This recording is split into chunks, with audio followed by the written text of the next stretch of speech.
بسم اللہ الرحمن الرحیم۔ السلام علیکم ورحمۃ اللہ وبرکاتہ۔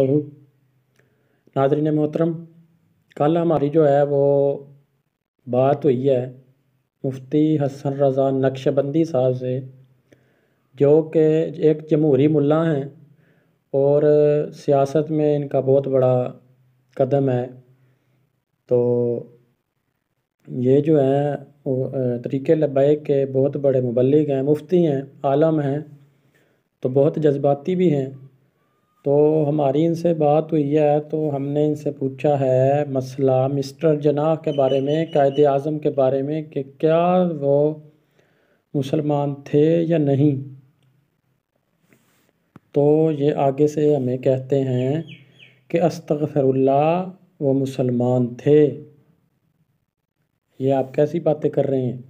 تو ہم نے پھر ان کو جو ہے وہ حوالہ سینڈ کیے ہیں جو ہمارے پاس موجود تھے۔ یہ والے ہم نے حوالہ جات سینڈ کیے ہیں، یہ دیکھ سکتے ہیں آپ سکرین پر۔ یہ ہم نے حوالہ جات سینڈ کیے ہیں، اس میں واضح طور پر مسٹر جناح کو لکھا ہوا ہے کہ مسٹر جناح کافر ہے، مرتد ہے، جو اس کو مسلمان مانے وہ بھی دائرہ اسلام سے خارج ہے اور وہ نکاح اپنا دوبارہ کرے۔ تو ہم نے یہ حوالہ جات مفتی صاحب کو سینڈ کرنے تھے کہ مفتی صاحب بھاگ گئے ہیں، انہوں نے جواب ہی نہیں دیا۔ یہ دیکھیں، آپ دیکھ سکتے ہیں، انہوں نے میسج دیکھے ہیں حالانکہ، لیکن انہوں نے جواب نہیں دیا، وہ بھاگ گئے ہیں۔ پھر بھی میں ان سے کئی بار میسج کرتا رہا ہوں لیکن ان کا کوئی جواب نہیں آیا۔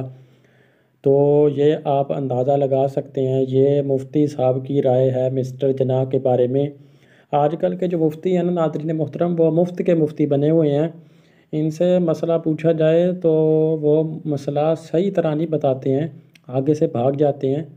تو یہی حالات ہیں ان کے۔ تو یہ تھی محترم مفتی حسن رضا نقشبندی صاحب کی رائے مسٹر جناح کے بارے میں، تو آپ سے شیئر کرنی تھی۔ تو آپ نے دیکھ لی ہے ویڈیو۔ تو السلام علیکم ورحمۃ اللہ وبرکاتہ۔